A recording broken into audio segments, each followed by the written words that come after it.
to move the motion to disagree with Lord's Amendment 11. Minister.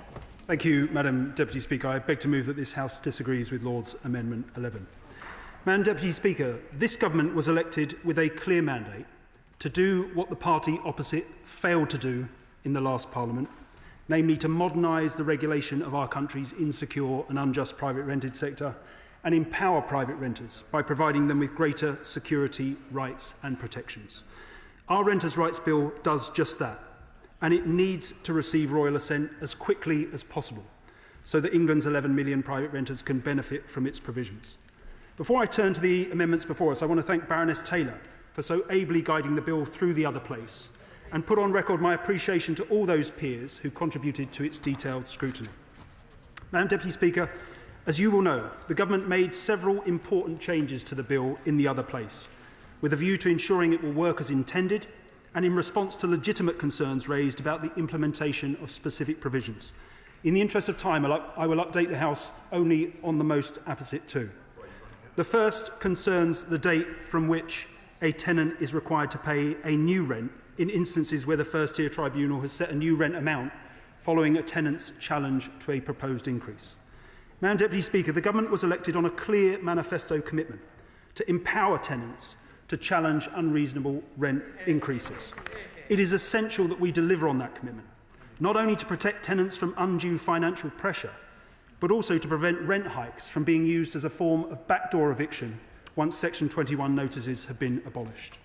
However, in recognition of the fact that there is inherent uncertainty as to the volume of rent increase challenges that will be brought when the new tenancy system comes into force, and as a safeguard against a scenario in which the first-tier tribunal is overwhelmed by a sharp increase in challenges, Lord's Amendments 6, 7 and 8 introduce a new delegated power that would enable the backdating of rent increases following determinations by the tribunal in respect of new rent amounts.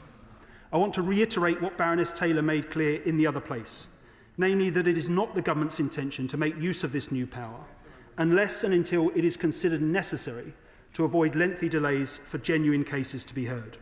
If used, it would be subject to the affirmative procedure to allow appropriate parliamentary scrutiny. In addition to introducing this important safeguard, the Government also concluded that there is a compelling case for the use of an alternative body or mechanism to make initial rent determinations. Subject to a final viability assessment, we intend to establish such an alternative body or mechanism as soon as possible and will confirm further details in due course. The second important change that the Government made in the other place concerns insurance to cover potential damage from pets. As honourable members will be aware, the bill was originally introduced, mirroring provisions in the previous Government's Renters Reform Bill, enabled landlords to request such insurance in instances where a tenant had requested a pet. In response to concerns expressed by several peers that the insurance industry appears unlikely to provide suitable financial products at the speed and scale required, and that the reasonable request of tenants to keep pets might be hampered as a result, Lord's Amendments 10, 12 and 13 removed the provisions in the bill which made landlord consent to request to keep a pet conditional on the tenant taking out or paying for pet damage insurance. I'll happily give way to the honourable gentleman. Given way, just last week I had a similar question was asked back home, and even remembering that the legislation back home is not covered by here. But the issue for those who have animals, almost every person that I know who has an animal in a flat or an apartment or a property always looks after the property like it was their own. And the issue of animal damage doesn't come up, but it does come up the odd time. Is it not better, and I think maybe the Minister is saying that, is it not better to have an obligation rather than legislation to ensure that the tenant does cover any damage by a pet, because most tenants will be accountable for their pets no matter what? As ever, Madam Deputy Speaker, I thank the honourable gentleman for that intervention, and he makes a good point. There is evidence to suggest that pet damage is, in many cases, not extensive or a particular issue. Where pet damage occurs, we think, as I will come on to make clear in response to the relevant Lord's amendment, that the provisions in the 2019 Act that allow for tenant deposits to be changed in response to such as we've got the delegated powers to make that happen, but I'll set out further detail on that particular issue in due course. Madam Deputy Speaker, I'll now turn to the amendments made by peers in the other place. While we welcome the scrutiny and challenge provided and are willing to make sensible concessions in some areas, most of the amendments in question serve to undermine the core principles of the bill, and for that reason we cannot accept them. Let me make clear precisely why in each instance where that is the case, starting with Lord's Amendment 53. This dramatically broadens the scope of possession ground 4A so that it encompasses not only full-time students living in HMOs, but also non-typical students. For example, older students with families undertaking postgraduate studies who may live in self-contained 1- and 2-bed properties. Ground 4A exists precisely because the government recognises the unique nature of the student rental market and is determined to ensure that the annual cycle of student lettings continues accordingly.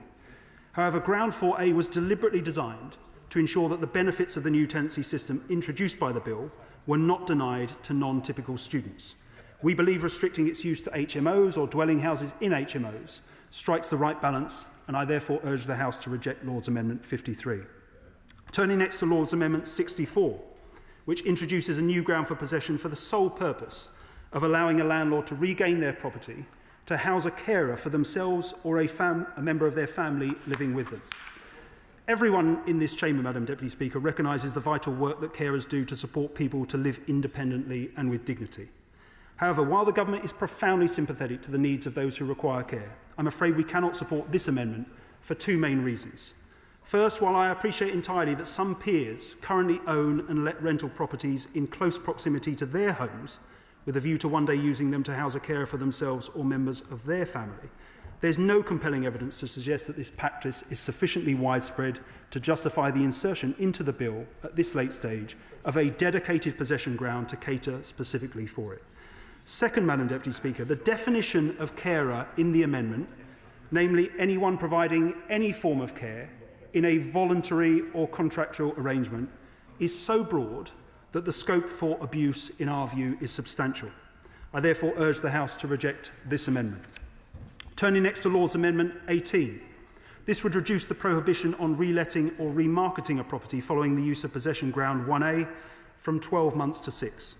While we recognise that there will be occasions when landlords regain vacant possession of their property using ground 1A, but are unable to subsequently sell it despite repeated attempts to do so, we're not prepared to weaken the strong safeguard against abuse provided by the 12-month no-let provision. It is essential to prevent landlords misusing ground 1A and evicting tenants who are not at fault, whether that be because they've made a legitimate complaint or simply because the landlord wants to relet at a higher rate.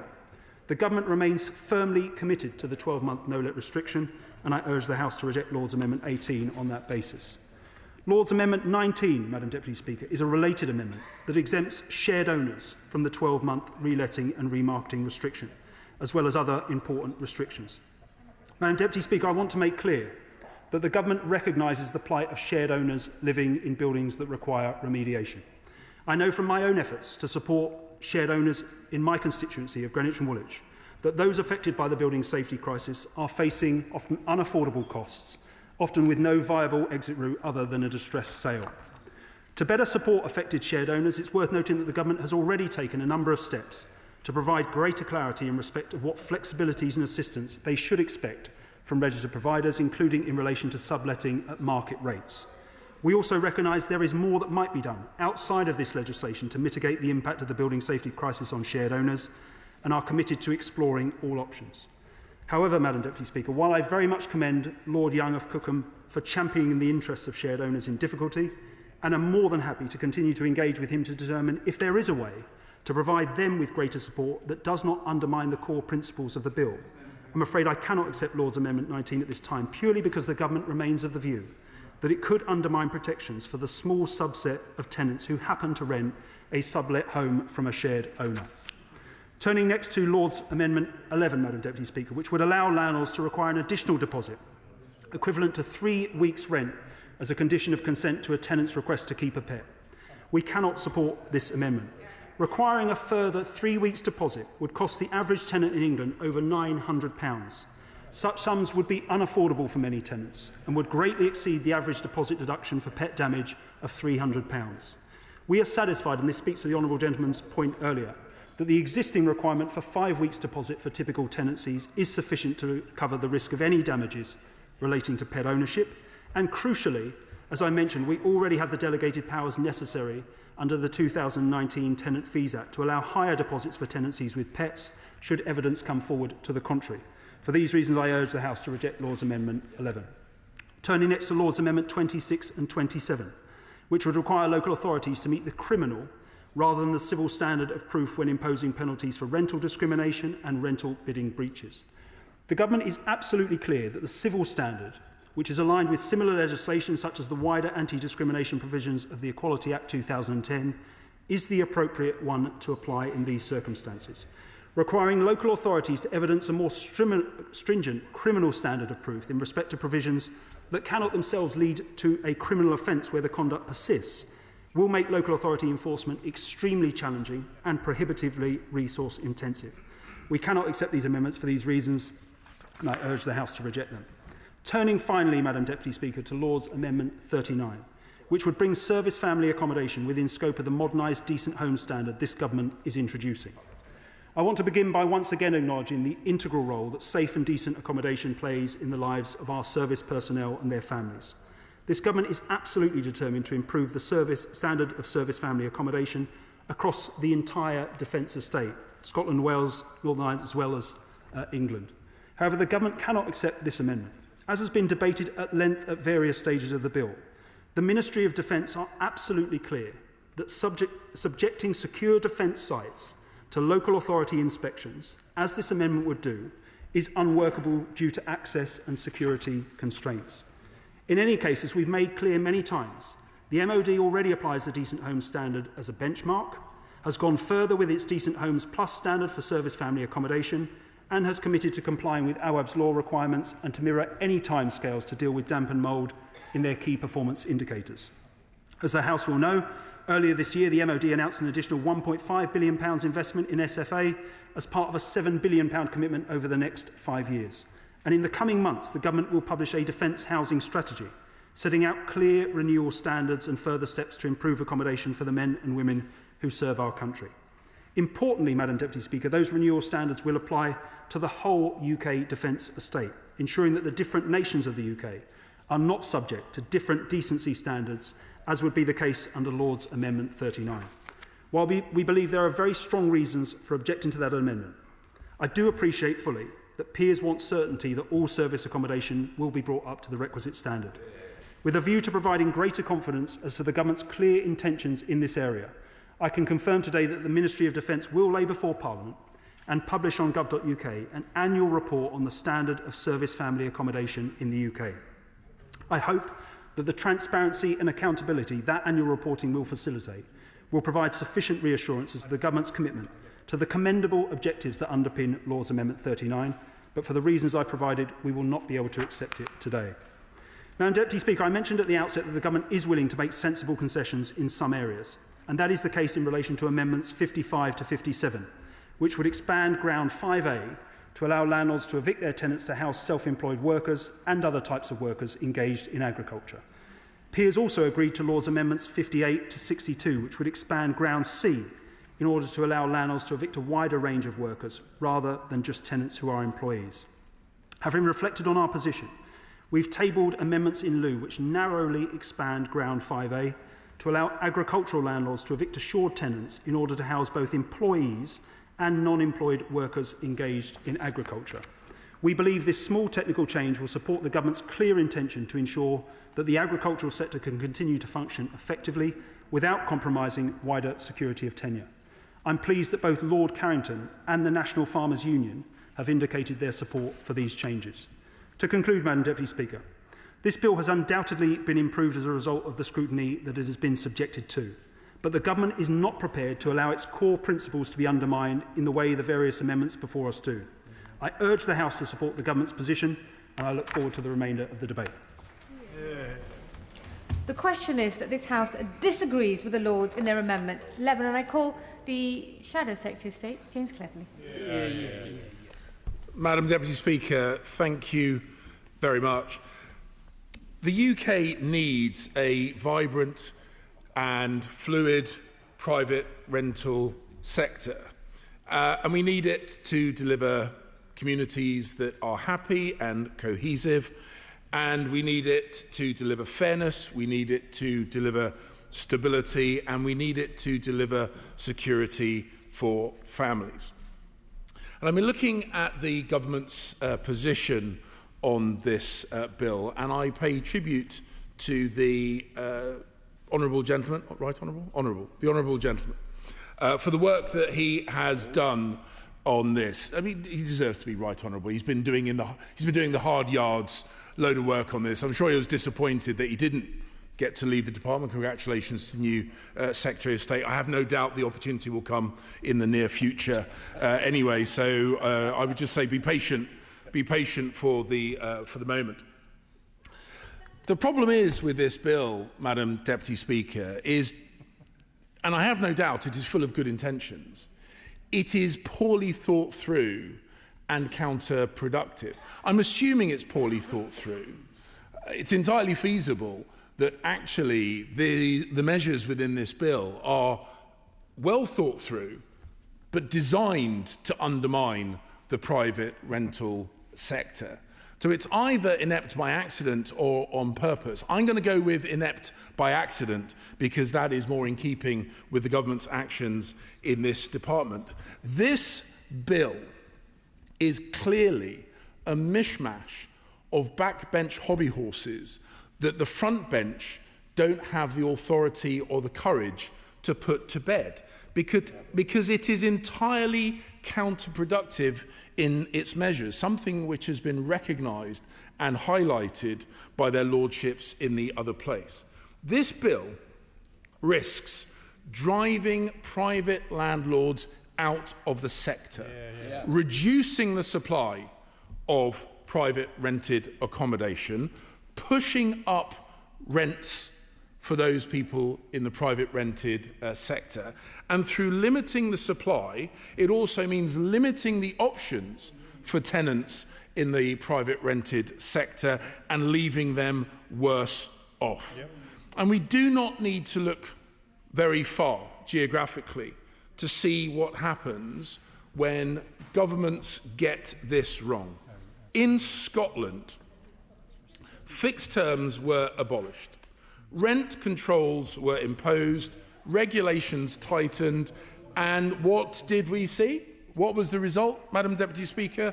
Fewer landlords, shrinking supply, and the fastest rises in rents in the UK, where Edinburgh and Glasgow are facing steeper rent rises than in London, in ineptly Labour-run London. And the Labour government here in Westminster is about to make the same mistake again. Yeah.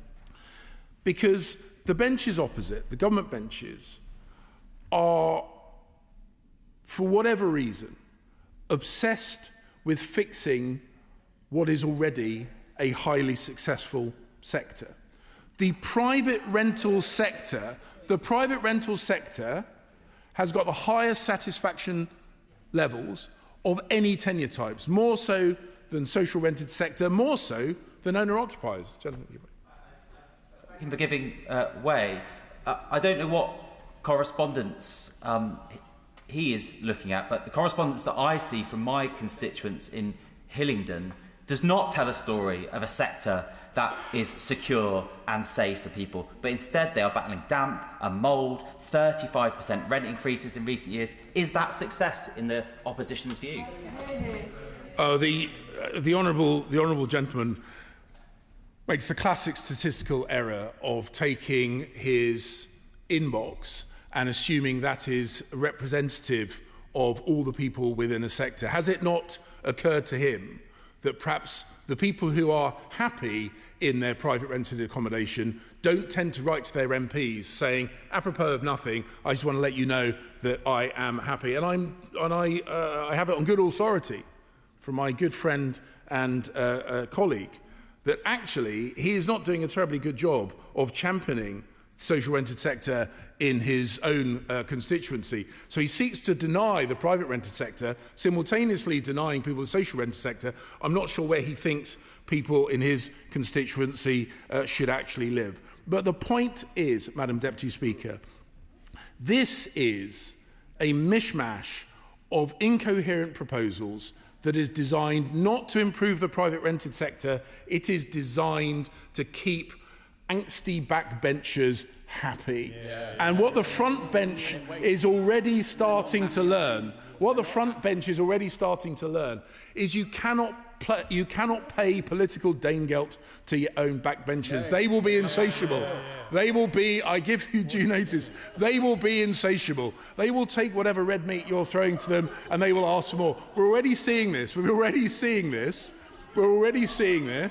Madam Deputy Speaker, with the proposed changes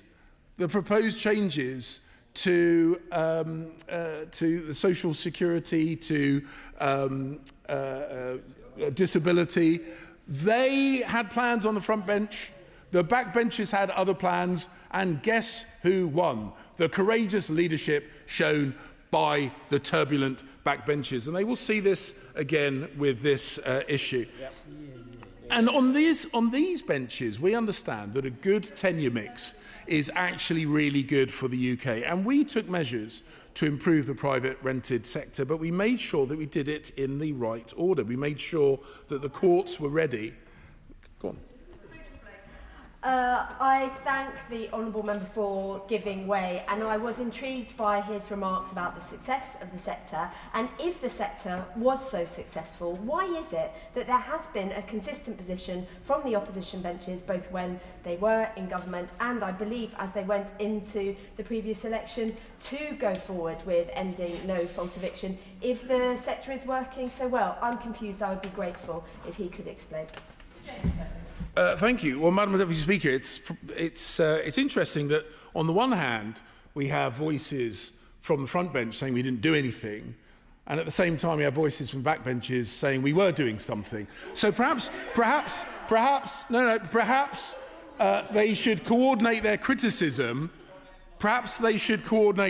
their criticism. The point is, under the last Conservative government, we understood that there was need to reform the system, but that every part of the system needs to be ready. And that is why we made sure that the justice system was ready first before we started making changes to the legal frameworks, giving tenants and landlords and courts the time to adjust. But the Labour government, the Labour front bench, has abandoned that discipline. Madam Deputy Speaker, the changes that were put forward by their lordships in the other place came about through careful consideration of the provisions in the bill and their actual implications in real-world scenarios, not in the fantasy world of so many of the Labour backbenchers. And the Labour government, was defeated in the other place on several important amendments. And taken in combination, there is a pattern to those government defeats, because time and time again, government ministers accepted a principle, but then when it came to taking action to deal with that principle, they fell short. To give you some examples, Amendments 87 and 88 in the name of Lord Keed. They would raise the standard of proof for financial penalties beyond reasonable doubt. And the principle is clear. Setting serious penalties requires serious evidence. The Noble Lord Keane made the case powerfully in the other place, and yet the government still refuses to act. And in doing so, introduces both landlords and councils with a huge degree of uncertainty. And uncertainty is toxic to the provision of homes in this sector. So making these changes will reduce the housing supply.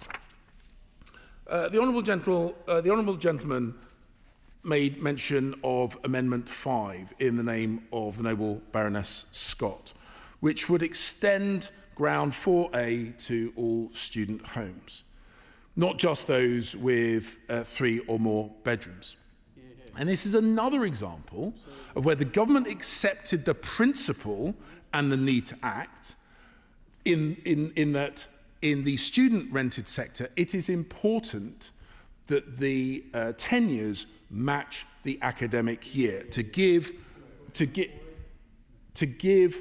landlords in this sector a credible chance of matching the tenancies with the academic year. They establish that as a principle. They agree with that as a principle, but then set about excluding 1 and 2 bedroom properties, as if students are never accommodated in 1 or 2 bedroom properties. And seeing as the backbenchers were keen to personalise examples, my own son, who is a student, is currently accommodated in a 2 bedroom flat. So why would the landlord of that accommodation be outside scope, where the landlord of a student property with 1 more bedroom would be within scope? And the idea that somehow we can't work out who is or is not letting to students is a nonsense, because students, of course, have their own council tax category. It is often the case that they can only get student accommodation and enjoy the benefits of that student discount for council tax by proving they are a student. So it is a really easy cut-off to say all student accommodation can fall within scope. So they accept the principle but then fail to address the issue. Again, accepting the logic but then doing nothing about it. Amendment 53A, in the name of the noble Lord de Clifford. This is about making sure that tenants who have pets and they want to rent with pets, and the landlords who want to rent to people with pets can both have a degree of security. Again, the government accepts the principle that pets are likely to cause more damage to rental property than tenants without pets. They accepted that principle when they put forward the idea of a special insurance product to cover such damage. If they didn't believe that tenants with pets were likely to cause more damage, they wouldn't have gone down this road of exploring an insurance product specifically for pets. But they did. So they established the principle, and then when it became clear the insurance products were too difficult and the sector wouldn't bring them forward, they basically said, oh, actually, you know what, we're just going to ignore it. Again, recognising a challenge but doing nothing about it. The amendment puts forward a sensible and credible additional deposit to protect against the higher likelihood of damage from a pet. And I should declare an interest, Madam Deputy Speaker. I should declare an interest. I have pets. I have pets. I rent a property. I have my pets in that property, and I recognise you need to keep a close eye on my terriers because they love digging. And sometimes they dig in the garden, but they're not quite so disciplined not to attempt to dig in the carpet in the house as well. And I recognise that. And I recognise that as a tenant, you need to take additional responsibility, but I also recognise that it is totally legitimate for landlords to want to seek additional protection. Yeah. The government bench recognises, but then does nothing about it. Amendment 21, again, in the name of the noble Lord de Clifford. This is about creating the framework whereby a landlord can evict a tenant in order to create space for someone who would then go on to care for them. And the reasoning that we had from the government benches just now, I thought was really quite shocking. The idea that the only people who might be interested in putting this forward were the members of the other place, the implication being that they have these large properties and it is all about self-interest. The argument was they're only a small cohort, they're only a small number of people that this might be relevant to, and because they're small in number, we can ignore them. An interesting political philosophy that small groups of people can be comfortably ignored by governments. That's certainly not the politics that I want to... Go on, give way. I thank the Right Honourable Member for giving way. Earlier on, when he responded to my honourable friend, and he was saying that he didn't need to pay any attention to the people who were contacting him and the people who were in his inbox, was he not exactly advocating for saying that because it's a small number of people, we shouldn't listen to them and we should accept these amendments so that this can be watered down? Is he not arguing both sides of the same coin on this? If the honourable gentleman is going to criticise what I say, he should at least listen to what I said. What I said was that extrapolating out... No, get it right first time. Get it right first time. Extrapolating out from a Member of Parliament's inbox is not a good way of gauging the full spectrum of opinion within a cohort of people. At no point did I say, and I would never say, and no one should assume, that we ever should ignore the people that write to us. And I'm pretty certain that he wouldn't. I certainly don't, and it's absolutely not what I said. But the point I'm making, Madam Deputy Speaker, is the government's argument was there aren't that many people, and frankly they're all posh, so we can ignore them. That was basically the framing of their argument. Tell that to the extended families, typically of ethnic minority origin, who often live in close proximity to each other, and there will be communities like this all across the country, where perhaps the elders of that family have rented properties which have tenants in them, but they envisage, because those properties are near where they live, at some point in the future, members of their extended family perhaps could move into those properties in order to provide care for them. And disregarding this, diminishing this as an idea just because it is something that the front bench accuse only the posh members of the other place doing, I think is rather distasteful. Yeah, go on.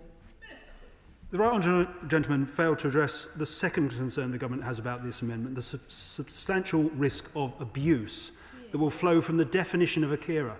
A definition of a carer under this amendment could be anyone providing any form of voluntary care. It could be someone who provides the weekly shop. Does he not see that the risk of abuse of a ground that broadly drawn? That was the other concern. He hasn't addressed it.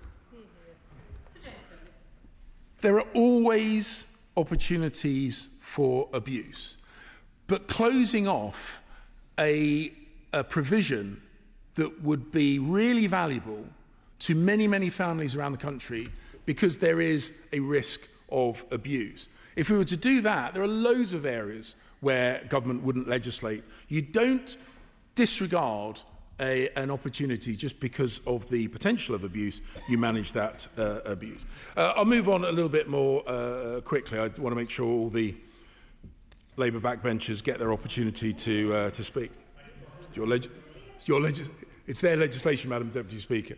Amendment 58, in the name of the noble Lord Cromwell, would reduce the ban on sales from 12 months to 6. This is a wholly pragmatic point. The idea that or the landlord would have to wait for 12 months, if it is clear that despite genuine efforts, and there is a provision to make sure those efforts are genuine, if after 6 months there is still no chance of selling, I think it's entirely reasonable that the landlords seek to re-let. Not as quickly as members of the Labour benches would do, but nevertheless, I think it is an entirely fair provision. And, Madam Deputy Speaker, the largest defeat in the other place came on Amendment 59 in the name of Lord Young of Cookham, which is all about the exemption for shared owners from the 12-month ban on reletting. I recognise that the honourable gentleman from the dispatch box said this was an area that they recognised created challenges. I would urge the government not just to dig their heels in on this issue. The cohort of people that this amendment envisages are often people in the most need to have that flexibility. People are often not of significant financial means, and limiting their options when it comes to perhaps a distressed asset would be entirely wrong. I have no doubt that the honourable gentleman recognises that. I would urge him to move quickly to get resolution on this, to reassure this chamber and the other place that those people are not going to be disadvantaged by this legislation. Madam Deputy Speaker, the amendments put forward by the other place are well thought through. They attempt to create this mishmash of a bill and knock it into some credible shape, providing protection for tenants, providing a bit of reassurance for landlords so that they continue to provide a supply of private rented accommodation to help people get on the housing ladder, to help people live in homes that they love and that they value, in communities that they cherish. And if they just choose to blindly ignore the amendments from the other place, this bill, I have no doubt, will have the effect of reducing the number of landlords, reducing the number of homes, increasing the scale of rent, and that is the opposite of what any of us in this chamber should want. And that is why, Madam Deputy Speaker, we will be supporting the amendments that have come through from the other place.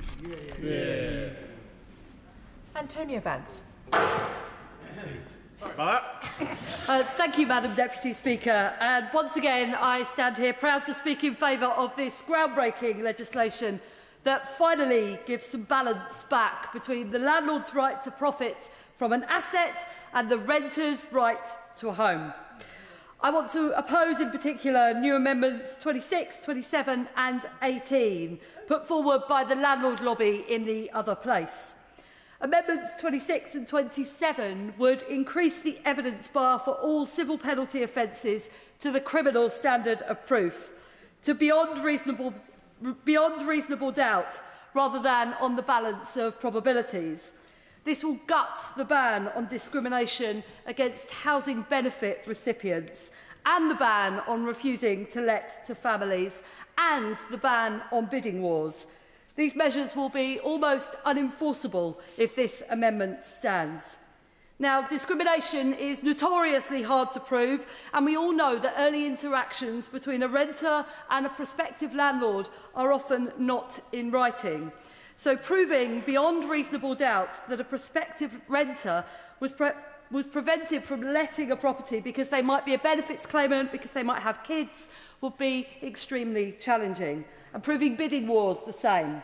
Councils already struggle to pursue civil penalty cases because of staff time and the resource involved in gathering evidence to support the case. And introducing this new, higher bar of evidence in these already challenging cases would make them almost unenforceable. It would also be out of line with other legislation, such as the Equality Act 2010, which only require the civil standard of proof. If we don't oppose these amendments today, these unlawful practices will continue unchecked and renters will continue to face homelessness as a result. I also want to oppose new Amendment 18, the reduction of the restricted period from 12 months to 6 months. Now, the Nationwide Foundation found that 1 in 5 landlord sale evictions in Scotland did not end up in the sale of the property. It is so clear that this changed period would make it far too easy for landlords and agents to claim that they are selling the property only to relet it at a higher rent shortly after. Let's leave no loopholes for rogue landlords.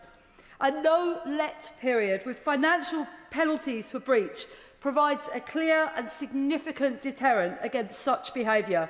But 6 months is too short to deter abuse, especially for landlords with large portfolios. 12 months is an effective deterrent against unlawful, dishonest eviction, and we should keep it. As I come to the end of what I want to say today, Madam Deputy Speaker, I want to make one plea to the Minister, who I am so glad to see in his place still, and I welcome the new ministerial team and thank the members of the former ministerial team for their work on this bill so far. We must get on with this. As soon as this brilliant, groundbreaking bill receives royal assent, let's get a commencement date in, and let's make it no more than 3 months, so that renters know On that day, 3 months further along, no one can throw them out of their home just cause. Every month of delay, every month that goes by is another 1,000 families removed from their homes by bailiffs following a no-fault eviction. 30,000 households have lost their home to a no-fault eviction in the year since we took power. It is time to get on with it. So to everyone who rents their home, this government and our party will always have your backs. Liberal Democrat spokesperson Gideon Amos.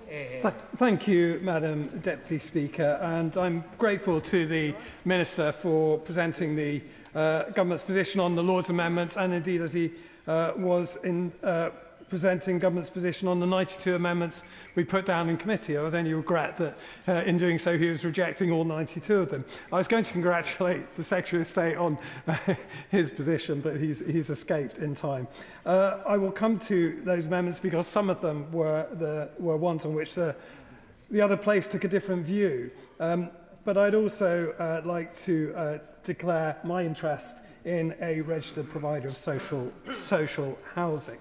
For a generation cut off from the dream of home ownership, who finds that after half a century of flogging off council houses, over 4.5 million sold off since 1980 by successive Conservative governments, for the thousands of families who now need them, there are now, in effect, none left. That's why Liberal Democrats have a vision to restore hope to millions who aspire to a decent home by building our target of 150,000 social and council rent homes per year, backed up with a commitment of an extra £6 billion per year on top of the affordable housing programme budget, funded by fairly reforming capital gains tax, so that more people benefit from relief, but those who make bigger gains pay more.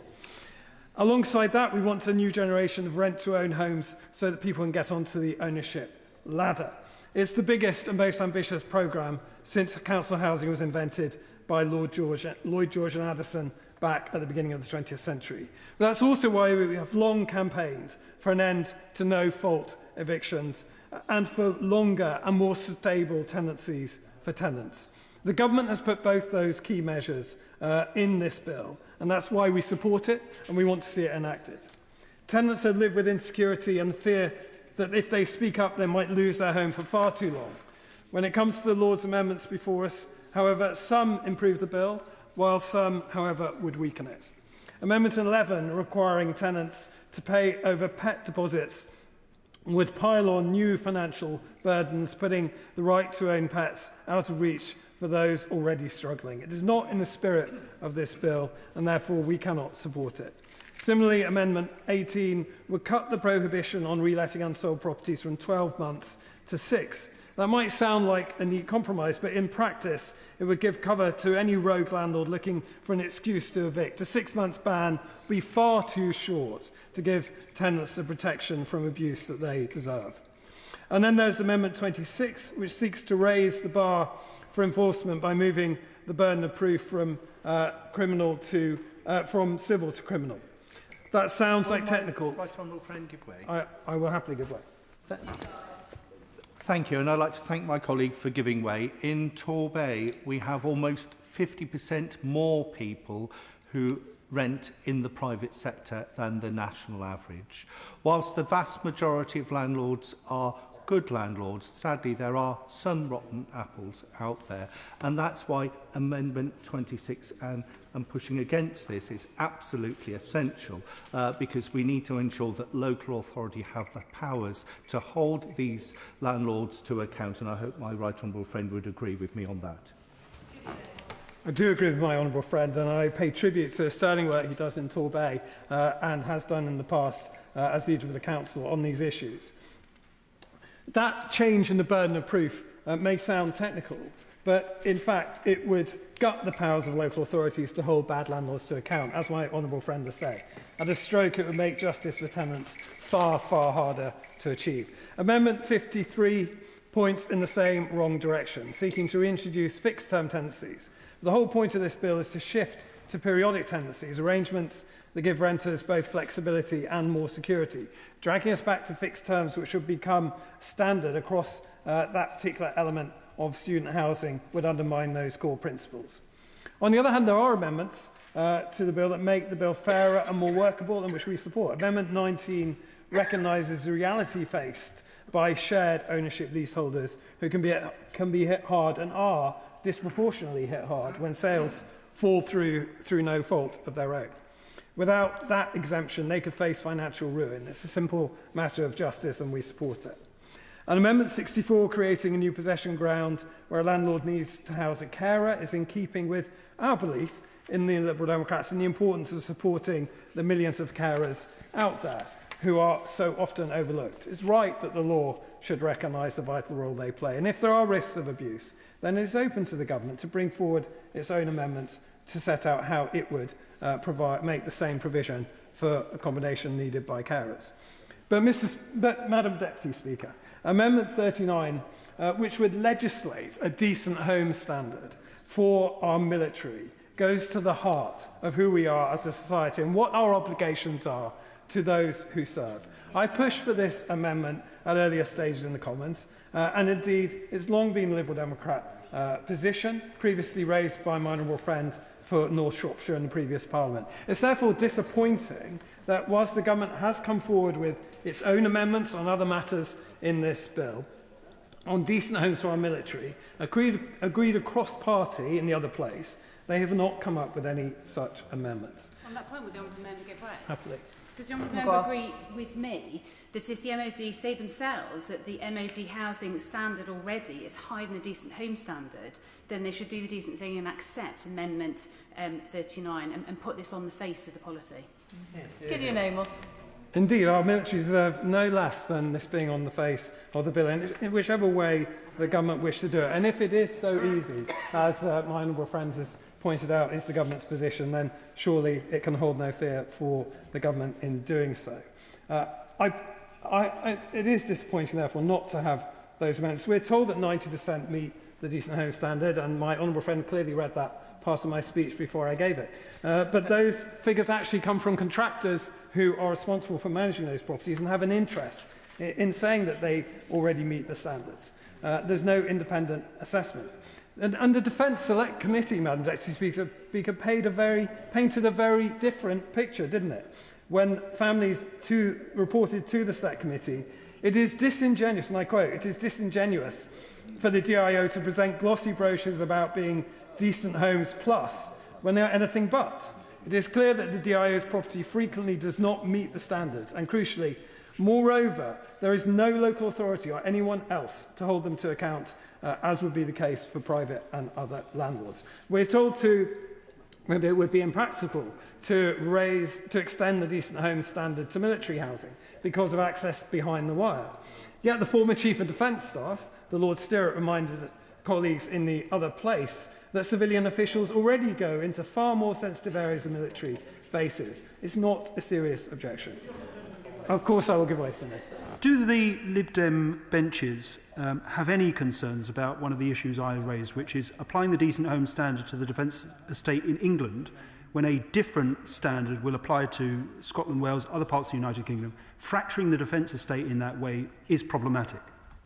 Gideon Amos. Any opportunity to give our service people decent homes, beginning with England, should be taken. I'm surprised the Minister hasn't grasped it with both hands. And the Minister and the Government are in the position, with a large majority, to legislate for this in whichever way they choose to do so. But it needs to be on the face of legislation. That is what our military deserve. Because warm words, Madam Deputy Speaker, that things are improving are not enough. We've heard them before. My honourable friend from North Shropshire gained exactly those assurances from the last government's housing minister at this dispatch box.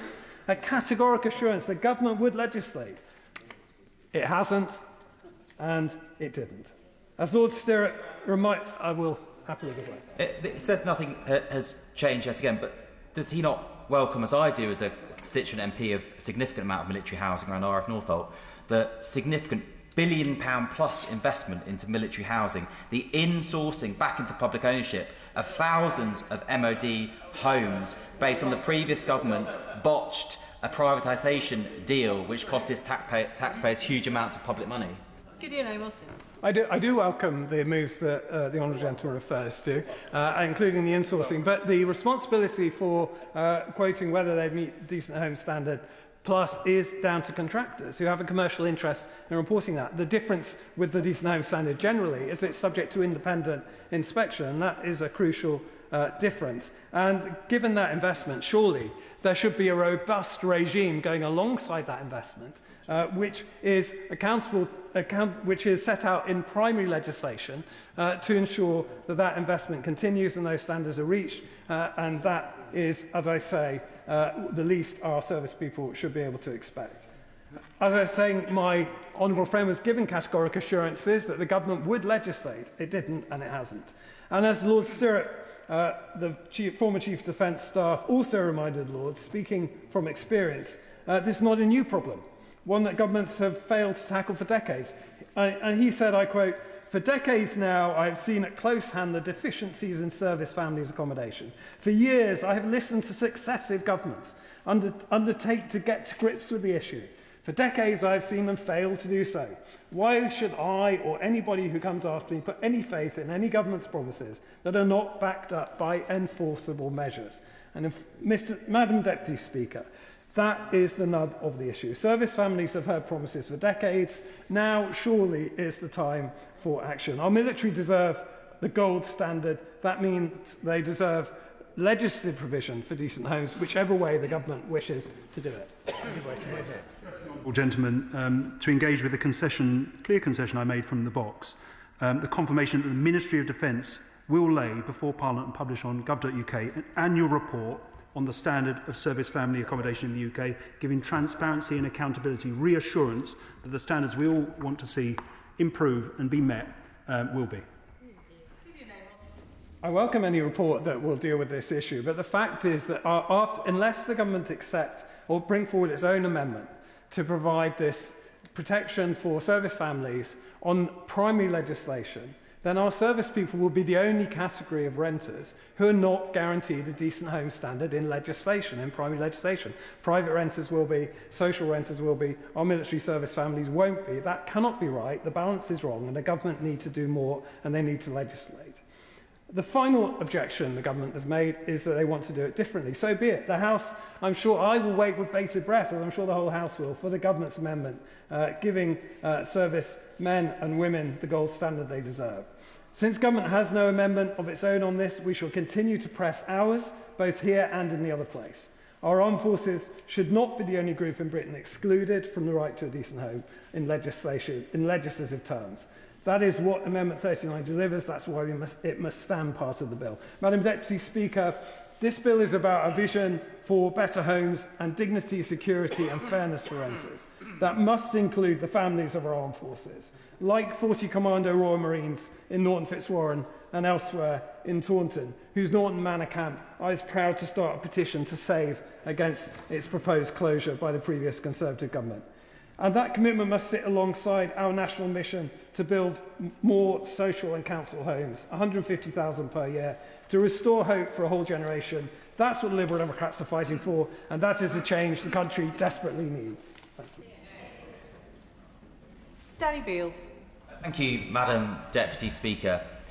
The bill before us tonight is, I would argue, one of the most important and impactful bills currently before Parliament.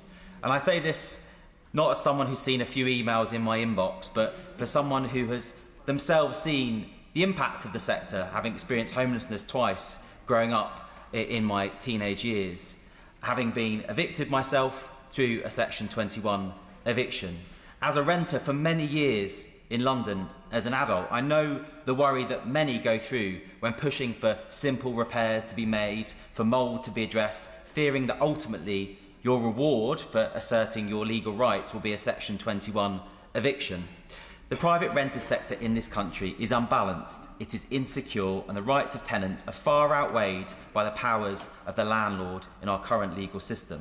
And like many in this place, I've received countless cases of constituents who've experienced Section 21 evictions and poor treatment right across the sector. Treatment that this bill will go a significant way to remedy.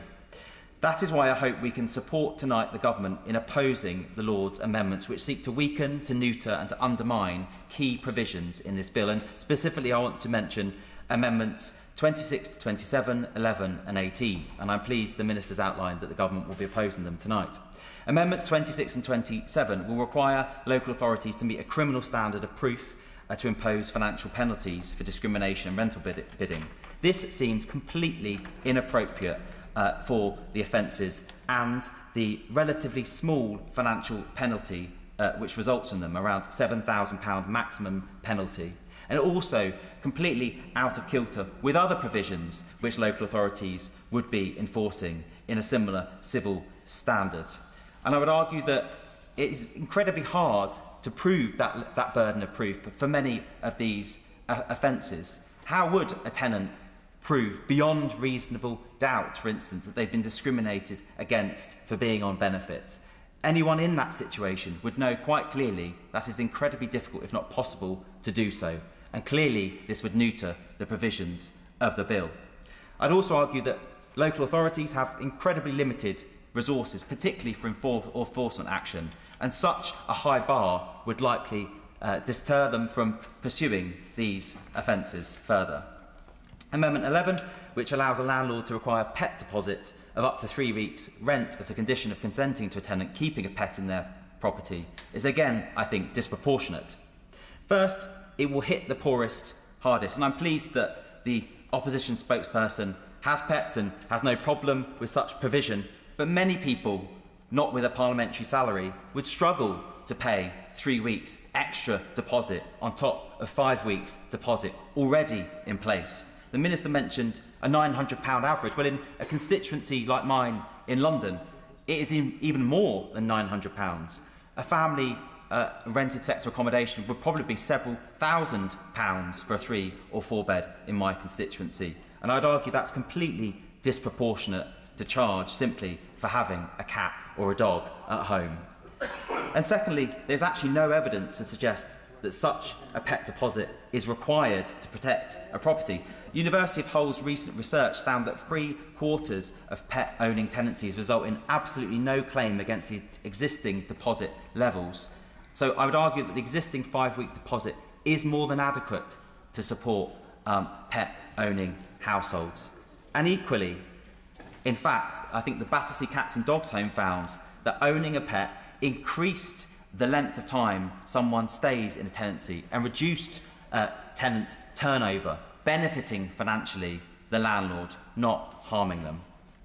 I'm also, lastly, significantly opposed to Amendment 18, which reduces the period of which landlords cannot relet their property from 12 months to 6 months after they've evicted a tenant on the basis that they intend to sell their property. My concern is that this 6-month reduction is not a sufficient time to meaningfully disincentivise landlords from gaming the system and would reintroduce Section 21 through the back door. Take the London market, for instance, where average rents have increased 32% over the last 5 years. I think this is the successful sector that the members opposite highlight, where a 32% increase in rents in 5 years is successful. Well, 6 months isn't long enough to dissuade a landlord from benefiting from that sort of rental increase in short periods of time. And the inconvenience that a 12-month time period causes to a well-meaning landlord who is struggling to sell is relatively minor compared to potential harm caused by many, many tenants who will be affected by such a loophole. Madam Deputy Speaker, in conclusion, houses are homes, not just investments. This bill was written to rebalance the relationship between the landlord and the tenant in the tenant's favour, fixing a decades-long power imbalance that's deprioritised the rights of tenants to a safe, stable and affordable home. The thing that all these amendments have in common is a shared motive to shift back the balance towards landlords, to weaken this landmark legislation, saving some good landlords a small inconvenience, but this would be at the expense of the rights and protections afforded to each and every tenant. And in my view, that is not reasonable or justifiable, and is why I'll be voting against these amendments. And I hope, Madam Deputy Speaker, others will do the same and give renters the rights and security they deserve. Vicky Slade. Thank you, Madam Deputy Speaker. Renters have waited long enough. This bill is overdue and it's time to deliver. The Conservatives had their chance. They promised reform, then watered it down. The Renters' Reform Bill was left to gather dust while tenants were left to suffer. So yes, Liberal Democrats absolutely welcome this government's Renters' Rights Bill. But let's be clear, this bill must hold firm in protecting the rights of tenants. My inbox is overflowing with experiences that should shame us all. Families sleeping on the floor, windows that whistle in the wind, homes riddled with damp and mould, tenants harassed by landlords to intimidate them out of their homes. This is not just about comfort, health, it's about dignity, justice and fairness. Energy efficiency must be front and centre. Too many renters are living in homes that make them sick and paying through the nose to heat them. Fuel poverty is a national scandal, and this bill has a role to play in ending that. And while the spotlight is on private renters, we must not forget those in social housing, or those in homes owned by institutions. They deserve the same rights, the same protections, the same standards. In particular, I want to talk to Amendment 39 and the MOD housing. It is outrageous that the families of those who serve, who risk their lives for us, are denied the legal protection others will enjoy. These families are often uprooted, isolated and left behind while loved ones serve abroad or at sea. And yet they're told they don't qualify for the same decent housing standards as everyone else. I've met families and service personnel around the country and even around the world through the Armed Forces Parliamentary Scheme. And one of the issues most frequently cited by those thinking of leaving is their housing. Too many of their homes are below par. Now, the government say most MOD homes already meet the standard. Fine. Then what's the harm in giving these families the legal right of decent housing? If the homes are good, the law will confirm it. If they're not, well, that's why we need the law. And let's be honest, many tenants, whether in military housing, church estates or country manors, are afraid to speak out. They're afraid to challenge their landlord. They're afraid to lose their home. Rights must be for everyone, accessible without fear or favour. Now, the government claims that councils can't access these homes for security reasons. But I'm sure the Minister knows, as those of us who have military homes in our areas, most family homes are not behind the wire. And for those that are, there are solutions. We must find a solution and we must ensure that these families have the same rights. No one should be denied decent housing based on who they work for. Now I want to address the attempts to water down this bill. On that point, would the honourable member of course. give way? Thank the honourable member for giving way. We in this House all know that some landlords use the excuse of selling up to evict tenants only to re-let at a higher price. So does the honourable member agree with me that Lord's Amendment 18, which would shorten that re-let period from 12 months to 6 months, would severely undermine one of the main aims of this bill to end no-fault evictions by making it disappointingly easy for landlords to evict on just that basis? I thank the honourable member for Bristol Central for raising that point and saving me the trouble of doing so, because absolutely we have landlords who are giving excuses that perhaps not all that they seem to be. I've heard from tenants at the moment who are terrified of being evicted under Section 21. I have landlords rushing to act before the law changes, right now passing through Section 21s with absolutely no excuses. I've heard from renters who feel like they're in a David and Goliath battle, and through Amendment 11 there is an attempt to treat those with pets more harshly. But the proposers of the amendment have this wrong because, as already referred to by the honourable member from Uxbridge and South Ruislip, tenants with pets are good news for landlords. The research stated the figure is £3,800 that landlords are better off over 12 years due to lower vacancy rates and marketing costs for their properties. So I'd be a landlord that would happily take pets. And Amendment 26, requiring a criminal standard of proof for a civil matter, in my mind, that's not justice, that's obstruction. Last week, I met with the Housing Ombudsman Service. They told me that 1 in 5 calls they deal with are from people they can't help. Private renters, people in new builds, people in conversions. The system is broken, the scales are tipped too far from our tenants, and this bill must fix it. We need one ombudsman, one law, one standard, one rule. Wherever you live, if your home is owned by someone else and it's not up to scratch, you should be able to challenge it. You should be able to get it fixed. You should be able to live in a decent home. Because housing isn't just bricks and mortar, it's the foundation of everything else. Health, education, family, work. And every renter deserves a home that's safe, warm and fair. Joanna Baxter. Thank you, Madam Deputy Speaker. Before I begin, I'd like to declare an interest as the chair of the All-Party Parliamentary Group for Cats. As an animal owner myself, I have 2 cats. I wanted to rise today to give voice to the many concerns that have been expressed to me by pet owners across the country. And their concerns relate specifically to Lord's Amendment 11.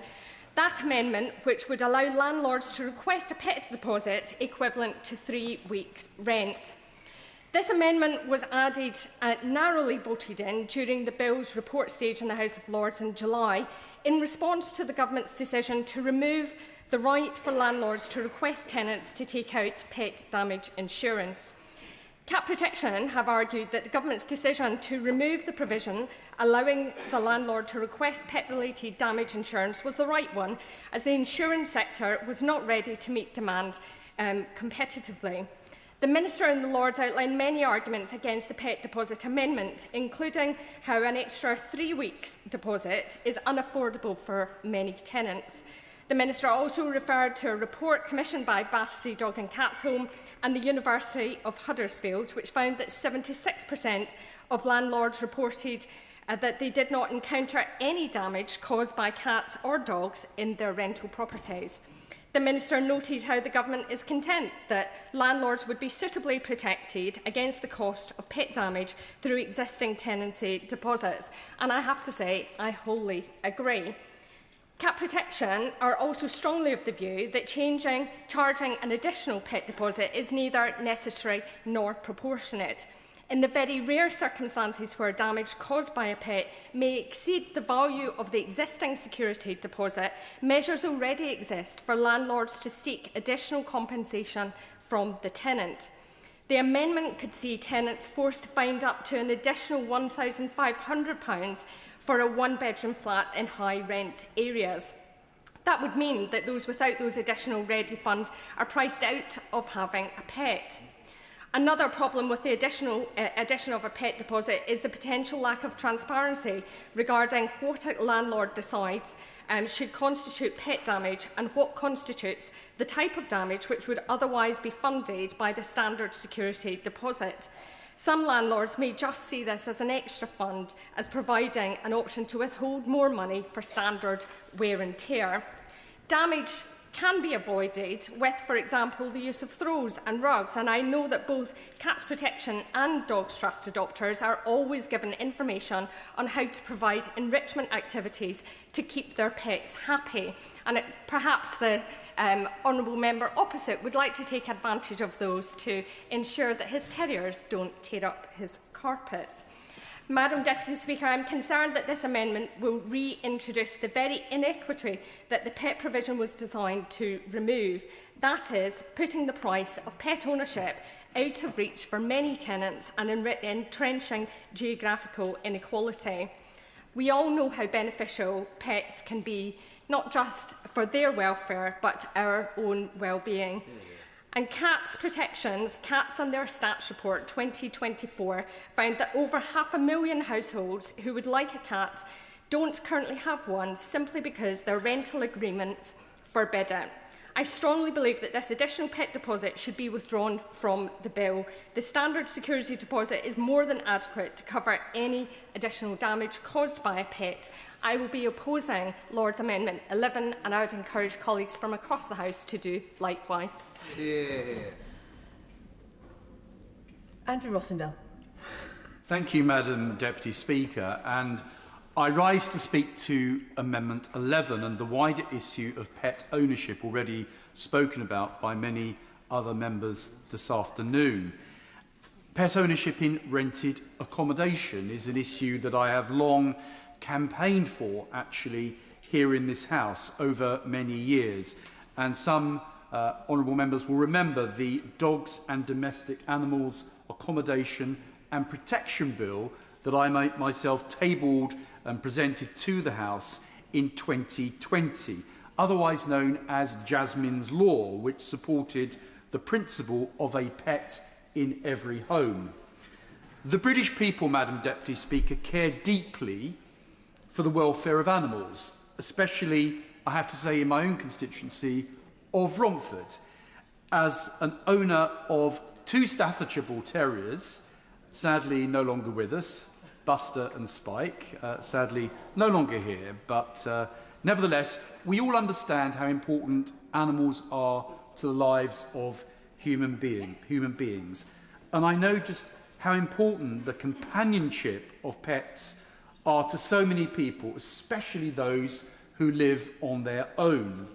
Owning a dog or a cat or any kind of household pet improves both the physical and mental health of the person, provides vital companionship and helps to tackle loneliness.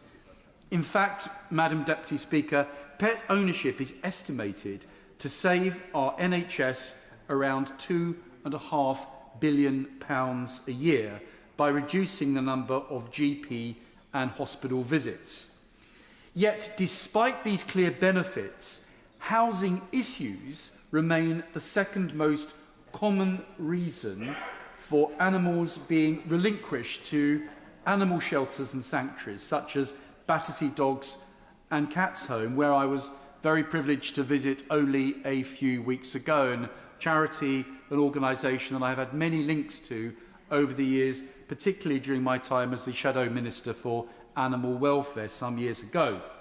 And so, with growing numbers of people renting, it is absolutely essential that the effects of this bill will work in support of responsible pet ownership in rented homes, rather than put further barriers in the way. And that is why I must express my opposition to Amendment 11 and any clause that makes it harder for tenants to keep pets. In particular, the introduction of large upfront deposits.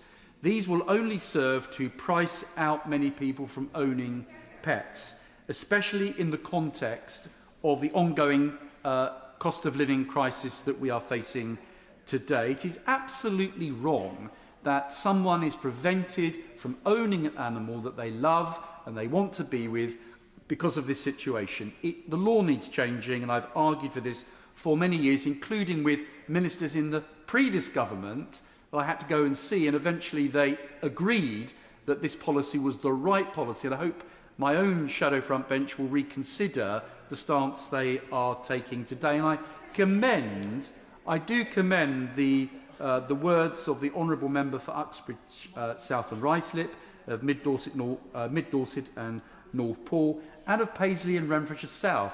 And I agree with all of their comments on this issue and thank them for raising it in the House today. And so, what should have been a bill to unlock millions of homes for pet owners now risks excluding them altogether, entrenching the idea that pet ownership is a privilege only for home owners. That cannot be right. And I don't believe it is what the government actually intended. Earlier proposals around pet insurance, and I know there are issues spoken of today, but they can be overcome. They provided a fairer balance between landlords' concerns and tenants' ability to meet costs.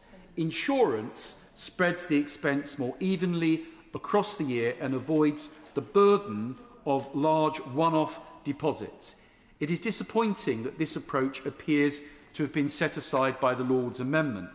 And finally, Madam Deputy Speaker, I urge His Majesty's Government to work closely with animal welfare charities and the animal welfare sector in general, developing the guidance that will accompany this bill. In particular, and I speak as an honorary member of the Kennel Club, perhaps I should have declared that at the start, a supporter of the Dogs Trust, Battersea Cats and Dogs Home, and of course, cat protection, very important to always remember our cats.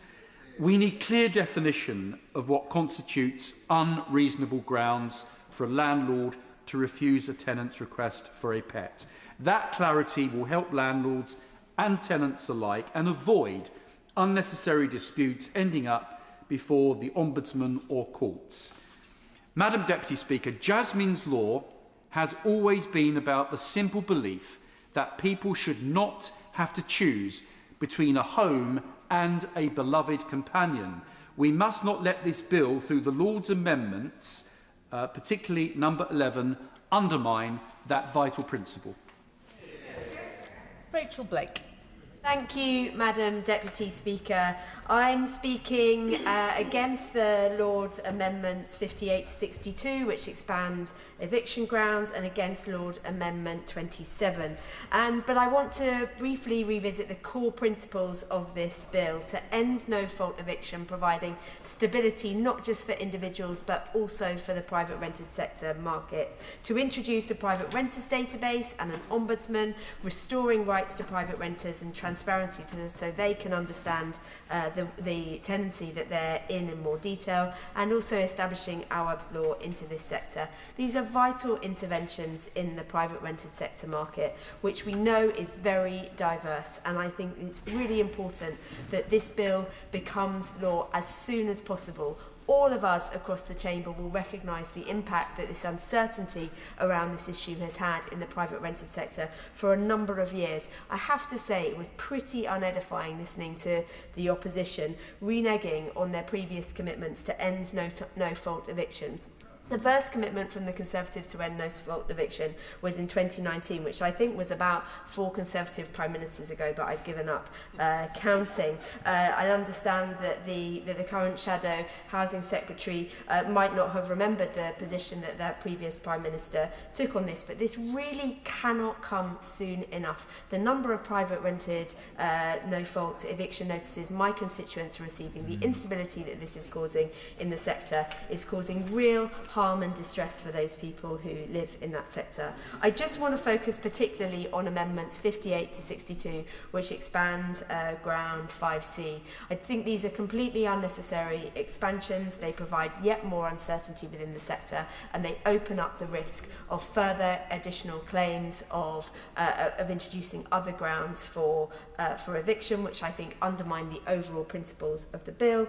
I want to support my colleagues who have spoken against Lord's Amendment 27, which increases the evidence bar. It's completely unrealistic to think that this will be possible, not only because of the way in which bidding wars and bidding contests take place, often through dialogue, verbal dialogue, but also because of the resources available to local authorities to actually investigate these. I don't believe that this is practical, and I don't believe that it has been brought forward in particularly good faith for those of us who want to see restoring of renters' rights and restoring of that balance between renters and landlords. I cannot state the urgency of bringing this legislation forward enough to give that confidence to renters and all of those people who rely on people living in private rented accommodation, who live and work across the UK and need the sector to be successful. I urge people to vote against these amendments and to support the government in getting this onto the statute. Caroline Bowden. Thank you, Madam Deputy Speaker. I welcome the government's move to empower tenants, and I think for too long in this country owning property has been seen as a way to make additional wealth rather than to actually do it with the intention of providing a safe, secure, warm home for tenants. Not all landlords are bad landlords, but we know that there's some bad apples out there. And for all those people who are unable to get onto the housing ladder or who actively choose to rent, they absolutely deserve to have security of tenure, to give them the confidence to know that they will not be evicted at the whim of a landlord, often forcing them to move out of the area, uprooting children from schools. I should declare an interest here because my younger daughter has spent 4 years renting in London, the last 2 of which she has been living in really quite horrific mould-covered flats. The last one she had to move out of early because the mould was so bad crawling up the walls that it was actually affecting the health and ruining the belongings of she and all her flatmates. In 2025, this is, Madam Speaker, simply not acceptable. For thousands of people living in unsuitable accommodation, we must ensure that local authorities can take action against those negligent landlords, and for this reason, we do not support Lord's Amendment 26. I would like to speak in support of Lord's Amendment 39, which would extend the decent home standard to accommodation provided by the Ministry of Defence for use as service family accommodation. In my constituency of South Devon, The prestigious Britannia Royal Naval College brings a large number of military families to the town of Dartmouth, some of whom live in MOD housing. For families like these who commit to a life of service, for it is the whole family who is involved when one member serves our country, they deserve at the very least a home that is safe, comfortable, warm, energy efficient and decent. And I'm not sure I do agree with the argument offered by the Minister that the security argument, given that much MOD housing is actually located outside military bases. And I don't think it's beyond possibility to find a way to ensure that local authorities could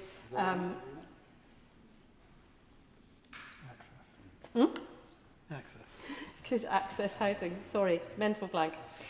Liberal Democrats have long campaigned for decent homes for military families who deserve exactly the same standard and the same legal protection as other renters. So I urge the House to support this amendment. Hear, hear. Turning, Madam Speaker, to pets. A friend of mine recently failed to move back to Devon because she simply could not find rented accommodation in her price bracket. But her search was severely hampered by the fact that she has a much-loved family dog. Being told that she wasn't eligible to even look at properties because of the dog is discriminatory and makes a difficult search in an area where we are so short of houses available to rent, makes it even more impossible. Based on the average rent in the South West of £1,181 a month, the proposal to allow landlords to request pet damage deposits of up to 3 weeks' rent equates to an additional £817 up front, which is simply out of reach for most tenants. I believe the current rental deposit cap of 5 weeks' rent is absolutely sufficient to cover any potential pet-related damage, and nobody should be priced out of pet ownership simply because they do not own their own home. So I do not support Lord's Amendment 11. Lastly, I would turn to agricultural workers. As a predominantly rural constituency, agriculture is one of the largest industries and employers in South Devon. Many of those working on farms as dairy workers, relief milkers and tractor drivers are required to live on site. And given the incredibly unsocial hours they have to work, this does make the job slightly more manageable. So I support measures within the bill which allow repossession where a property is required to house agricultural workers, whether they are employed or self-employed.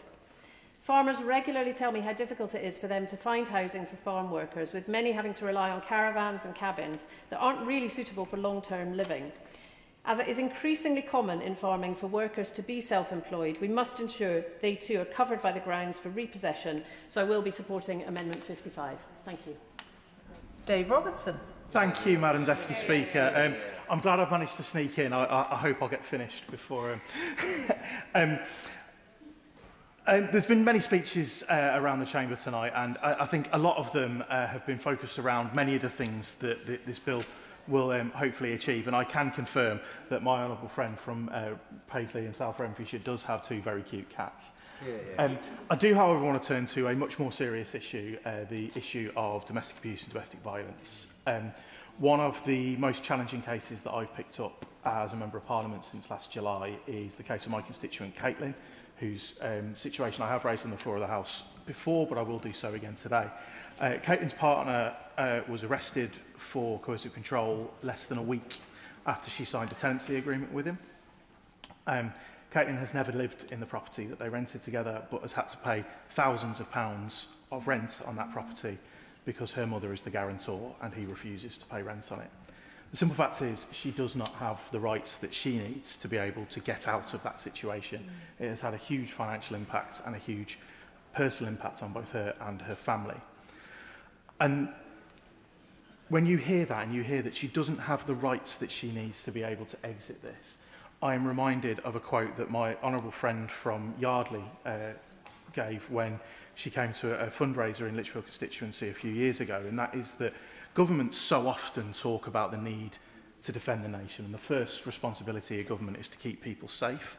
But far too often that means more guns, more tanks, more police officers, all things that we do need in order to maintain our freedoms. But too often it's easy to skate over the fact that for huge portions of the population, we can't even guarantee their safety at home. Now, in supporting Caitlin, I've been working with an organisation called the Domestic Abuse Housing Alliance, who are an organisation of over 150 housing associations and local authorities who are working to ensure every survivor can choose a home where they are safe and free from abuse. I have actually spoken to them about this bill and some of the amendments that we are hearing tonight, and I would like to read their reflections on this into the record, because I think it is really important that when we discuss a topic as important as this, with the implications that it can have on the issues that I'm raising here, that we do make sure we record that as part of our debate.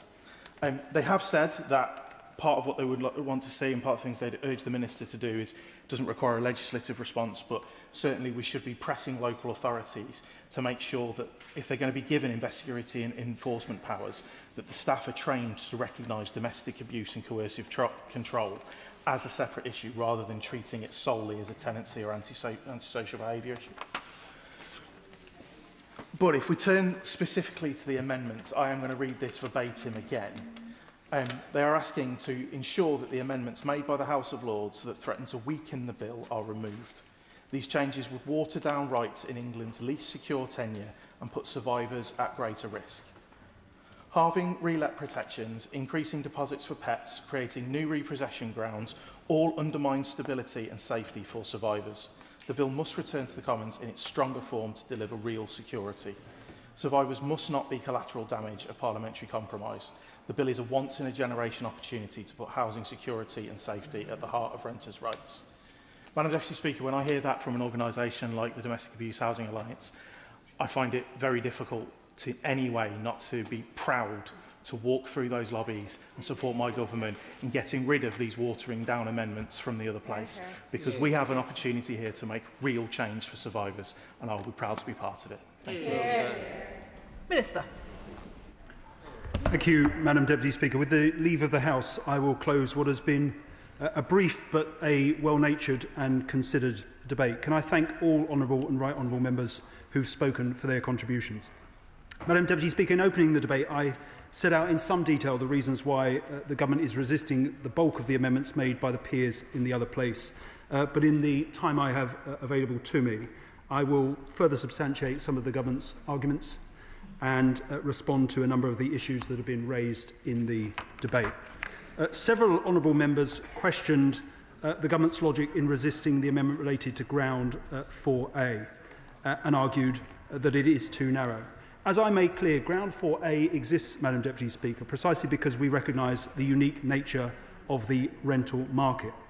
While the ground as it exists already, we think, covers the majority of the market, the truth is there is no one-size-fits-all solution that covers all circumstances, and we have been very clear we do not want to deny to non-typical students the benefits of the new tenancy system that the bill will introduce. Removing this restriction could lead to students who need more security of tenure, such as single parents living with their children or postgraduate couples living together who have put down roots in the area, being evicted more regularly. We think the possession ground as currently drafted strikes the right balance and will resist it on that basis. Madam Deputy Speaker, several honourable members raised the issue of pet insurance and questioned why the Government has changed its position on pet insurance. There has been extensive debate in the other place, and alongside that, drawing on the expertise of peers such as the Earl of Kinnaul, Lord de Clifford and Lord Trees, the Government consulted further with the Association of British Insurers and the British Insurance Brokers Association. And following that engagement, we concluded that we're no longer confident, as we once were and as the previous government were, that the insurance and underwriting sector will have sufficient or suitable products available at the scale and speed required for either landlords and tenants to purchase. And we do not want to leave tenants in a position whereby they cannot comply with conditions set out as part of the pet consent granted by their landlord, as this would mean, as several honourable members have made clear, that they simply would not be able to have a pet, and that would defeat the object of having the pet provisions in the bill. The Government's position, I'm pleased to say, is supported by Baddesley Cats and Dogs Home and other organisations, and I hope honourable members will note that. There is evidence, Madam Deputy Speaker, for example, a report produced by the University of Huddersfield that was commissioned by Baddesley Dogs and Cats Home, to the extent that 76% of landlords reported they did not encounter any damage caused by dogs or cats in their rental properties. And when there was damage caused by pets, this was an average additional cost of £300 per property, compared to £775 for non-pet related damage. And the report also shows that renters with pets tend to stay longer in their properties than those without pets, indicating financial and social advantages for landlords in fostering longer and more stable tenancies. In the very rare cases where the insurance and deposit does not cover the cost of the damage caused by a pet, a landlord could take the tenant to a small claims court by bringing a money claim to recoup any outstanding funds. On that basis, and having reflected, we are satisfied that the existing requirement for 5 weeks deposit for typical tenancies is sufficient to cover the risk of an increased damage by pet ownership. But as I noted in my opening speech, Madam Deputy Speaker, the Government will continue to keep this under review, and we already have the powers available to allow for higher deposits for pets if needed. The very topical and pertinent issue of shared owners affected by the building safety crisis was raised by a number of members. The Government is absolutely clear. We recognise their plight. As I made clear, we've already taken a number of measures to better support shared owners in that position. We recognise there's more that can be done outside of this bill, and we're more than happy to continue conversations both with peers, with honourable members and organisations like the Shared Owners Network about what more we can do in this space on issues such as valuations, on subletting requests, on repurchases. But we remain of the view that the amendment in question could undermine protections for that cohort of tenants who happen to rent a sublet home from a shared owner. And considering carefully the arguments made by the peers and the validity of them, we will have further conversations. I'll carry on those conversations to ensure that we're satisfied that there isn't a solution that doesn't, without undermining the core principles of the bill, allow us to provide that greater support to shared owners. Madam Deputy Speaker, carers and the carers ground was raised by a number of honourable members. We've all recognised the contribution that carers make. We do, however, believe not only is there not sufficient evidence that the scenario in question is extensive, that it is common, but that there are real risks of this ground being abused. And I think honourable members, the Right Honourable Gentleman, the Shadow Secretary of State, mentioned the example of families across the country who own properties who may wish to move back in a family member as a carer. I just gently point out to the Right Honourable Gentleman, if the carer is a family member, as set out in Ground 1, a landlord could already use that ground to gain possession, enabling them to accommodate a carer. We think that Lord's amendment is drawn too wide and is open to abuse, and will resist it on that basis. Finally, coming to the last couple of issues that were raised, Madam Deputy Speaker. Several honourable members made a powerful case for not accepting the amendment related to the criminal standard of proof. We are absolutely clear that the civil, not criminal standard of proof is the appropriate one. The standard of proof is lower for the breaches in question, namely breaches of the rental discrimination and rental bidding clauses in the bill, precisely because they are purely civil rather than criminal matters. Raising that standard of proof to align with other criminal offences would logically result in repeated instances of those breaches, i.e. on rental discrimination and rental bidding, attracting that higher fine of £40,000 rather than £7,000. I don't know if the logic of the opposition's position, but we very much think that these should remain breaches subject to the civil standard of proof with that penalty of £7,000 without the impact on local authorities across the country. I want to briefly address the arguments made by the Liberal Democrat benches in relation to service family accommodation. We've had extensive debates on this, and I know the benches opposite are coming from an honourable place in making this argument. I would gently point out, as the Ministry of Defence has made clear, subjecting secure defence sites to local authority inspections, as this amendment would do, is unworkable in their view to access and security arrangements. And several honourable members have said, Madam Deputy Speaker, let's just find a solution to that. The MOD don't think there's a workable solution to that. They're worried about fracturing how standards are applied across the defence estate, as this legislation only applies to England. And as I've said, the Government will bring forward in the coming months a defence housing strategy setting out clear renewal standards and further steps to improve accommodation, and I have offered a very clear concession from the box today, Madam Deputy Speaker, that we will provide for annual reporting to provide that transparency and accountability that those standards are going to be met. I will give way. Gideon Amos. I'm very grateful to Minister for giving way and for his engagement in this issue of service family accommodation. But will the Minister consider bringing forward primary legislation on the face of this bill or another bill so that service families are given the same legislative protection that private tenants and social tenants are given on decent homes? As he will know, I'm more than happy to continue the conversation with the honourable gentleman, with Liberal Democrat peers in the other place. But our argument today is we cannot accept the amendment in question. We think the concessions I've offered today in the box should be sufficient. to satisfy the concerns that have been raised. I want to just briefly say a word, Madam Deputy Speaker, on implementation, because it was raised by my honourable friend, the member for Tipton and Wednesbury, and it is an incredibly important point. This bill must receive royal assent as soon as possible. It is not cost-free. The time it is taking for this legislation to make its progress through the House is seeing families across the country subject to no-fault Section 21 evictions. We know that's a leading cause of homelessness. Renters across the country need this bill on the statute book. Following royal assent, we will, of course, allow for a smooth transition to the new system. We'll support tenants, landlords and agents to understand and adjust to the new rules. But we want to make that change as smoothly as efficiently as possible and to introduce the new tenancy for the private rented sector in one stage. I want to make that clear. On this date, the new tenancy system will apply to all private tenancies. Existing tenancies will convert to the new system, and any new tenancies signed on or after this date will also be governed by the new rules. But we will work closely with all parts of the sector to ensure a smooth transition and provide sufficient notice ahead of implementation. So to conclude, Madam Deputy Speaker, this Labour government is going to succeed where its Conservative predecessor failed. We will level decisively the playing field between landlord and tenant and transform the experience of private renting in England, while we've shown ourselves more than willing to make sensible changes to the bill in response to concerns raised. We are not prepared to accept amendments that undermine its core principles.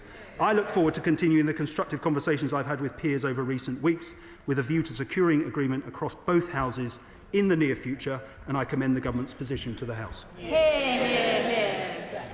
The question is that this House disagrees with the Lords in their Amendment 11. As many as are of that opinion say aye. Aye. Of the contrary, no. No.